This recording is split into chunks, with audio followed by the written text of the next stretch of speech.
E aí pessoal, você que tem um secador mundial e ele começou a apresentar um problema, eu desmontei o meu, não sou um profissional não, mas sou um reinão.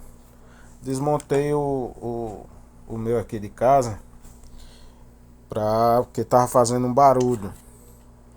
Aí eu identifiquei que uma das palhetas do ventilador quebrou, certo?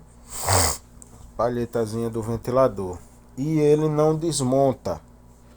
Ele não desmonta o motorzinho dele, certo?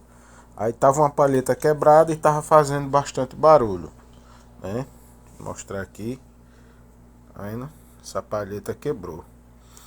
Tentei colar com cola, mas não resolveu o problema. Ele solta, não aguenta. E eu achei uma solução.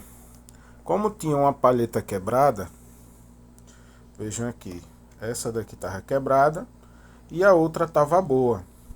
Como fica uma quebrada, tipo, fica ele rodando desbalanceado. Qual foi a solução que eu encontrei aqui? Se essa estava quebrada, eu peguei a outra na mesma posição contrária e quebrei ela. Então ela ficou as quatro palhetas no local balanceado, né?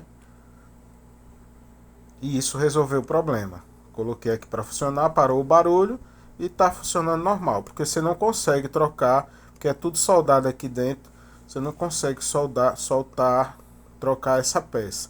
Entendeu? Então, como um paliativo você conseguir utilizar seu secador por mais tempo, é só quebrar outra palheta contrária para o motorzinho ficar balanceado. Beleza? Fica aí a dica.